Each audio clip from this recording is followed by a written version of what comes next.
আপনার কি বরবটি অনেক পছন্দ বা লাগানোর কথা ভাবছেন কিভাবে লাগাবেন? তাদের জন্য আজকের ভিডিও দেখুন। আমার এই গাছটি লাগানো আছে মাত্র একটি 4 ইঞ্চি ক্যারেটে। দেখুন বরবটিটি এবং গাছটি কত লম্বা হয়েছে এবং কতটা সতেজ গাছটি। দেখাবো আজকে কি করলে আপনি এরকম বরবটি পাবেন অনায়াসে আপনার ছাদে বা বাগান থেকে।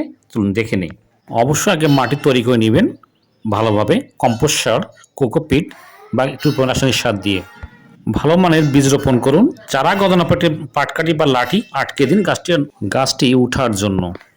এরকম ফুল চলে এলে অবশ্যই ভার্মি কম্পোস্ট বা শুকনো গোবর গাছের গোড়ায় দিন 15 দিন পর পর। পারলে সরিষা খৈল দেবেন সপ্তাহে 1 দিন। ফুল ফোটার জন্য পরাগায়ন নিশ্চিত করুন এরকম ভ্রমর দিয়ে অথবা ন্যাচারালি। অবশ্যই এই সময় কোনো স্প্রে করবেন না, তাহলে ভ্রমর আসবে না। আর পরাগায়ন না হলে অবশ্যই আপনার বরবটির সংখ্যা অনেক কমে যাবে। পোকা আক্রমণ বেশি হলে অবশ্যই কীটনাশক স্প্রে করুন হালকা পরিমাণে, তাহলেই পাবেন বরবটি মনের মতো। ভিডিওটি ভালো মনে হলে শেয়ার করে সবার মাঝে ছড়িয়ে দিন। আল্লাহ হাফেজ, পাশে থাকবেন।